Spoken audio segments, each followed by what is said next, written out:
But some of those sayings, like it's funny to kind of hear that we sometimes I know I sound like my mom, like my kid's grandmother, or what should have been their great grandmother, and then when it pops out of their mouth, like I heard Taryn call somebody a joker the other day, that joker, mama had the nerve, and I just was like, okay, yeah, it's happening. Way back. High five. So I just want to kind of chit chat a little bit about that, but I want to give you guys some from different generations so that you guys can get it. So boomers, let's say money doesn't grow on trees. That early bird catches the worm. Don't count your chickens before they're hatched. But also like all shucks or bummer, far out.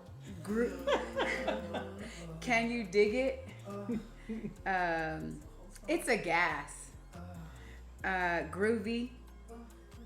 So I have a true story. My mom and dad were in London, and they called to the house, and they asked to speak to all of us. Now, I'm not even gonna say back then, because I don't care what y'all are thinking. It's not like back then that like we didn't have an operator in between us, but there was a delay.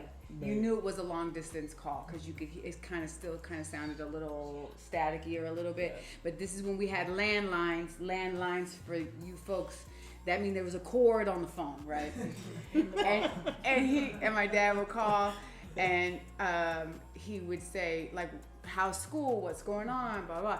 And I say back to him, oh, Daddy, it's Groovy. And then he'd say, ho ho ho ho ho. You hear that, Martha? The baby said Groovy. Say it again. Say it again. And everybody would just start laughing because his voice was so big. But it was his word, so I was only repeating it back to him. So when I think about Joker, it's funny to hear our kids say what we say.